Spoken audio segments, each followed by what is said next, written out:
आम्ही फक्त Facebook live करत नाही, आम्ही विरोधकांच्या झोपा उडवायला आलोय।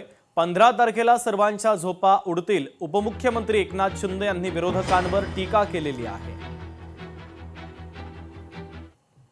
वर उतरून प्रत्यक्ष काम करणं आणि फक्त फेसबुक लाईव्ह करणं आणि फेस टू फेस लोकांना भेटण्याच्यात फरक आहे। आम्ही जमिनीवरचे कार्यकर्ते आहोत। मला लोक विचारतात तुम्ही झोपता कधी, उठता कधी? मी म्हणतो मी झोपा काढायला नाही, विरोधकांच्या झोपा उडवायला आलेलो आहे।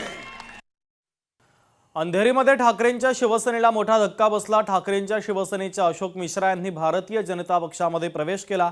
अंधेरीचे आमदार मुर्जी पटेल यांच्या प्रयत्नाने त्यांनी भारतीय जनता पक्षामध्ये प्रवेश केलेला आहे।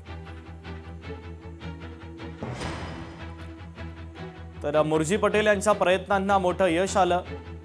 अंधेरीमध्ये ठाकरेंच्या शिवसेनेला हा मोठा धक्का बसलेला आहे। ठाकरेंच्या शिवसेनेच्या अशोक मिश्रा यांनी भाजपमध्ये पक्षप्रवेश केलेला आहे।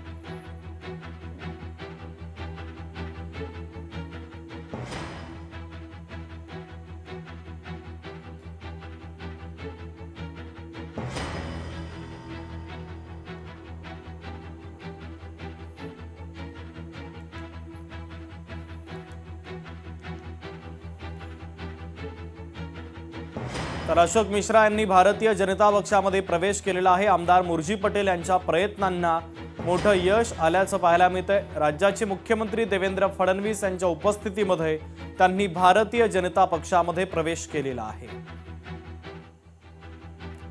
तर एक महत्त्वाची ब्रेकिंग न्यूज आपण पाहूयात। अमरावतीमध्ये भाजप आणि रवी राणांची युती तुटलेली आहे।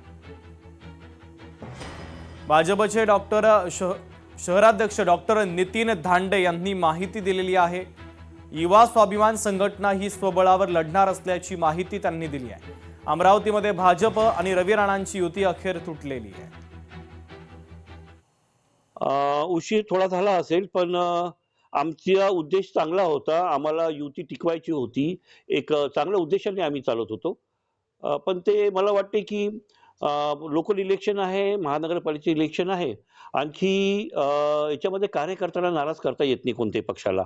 बहुतेक ते कारण असू शकते की युती जी आहे ती महानगरपालिका, जिल्हा परिषद, नगर परिषद या लेवलवर करायला अवघड जाते।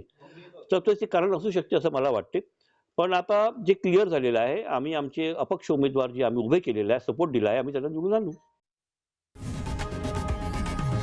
लोकशाही मराठी ऐका, पहा, जागरूक रहा।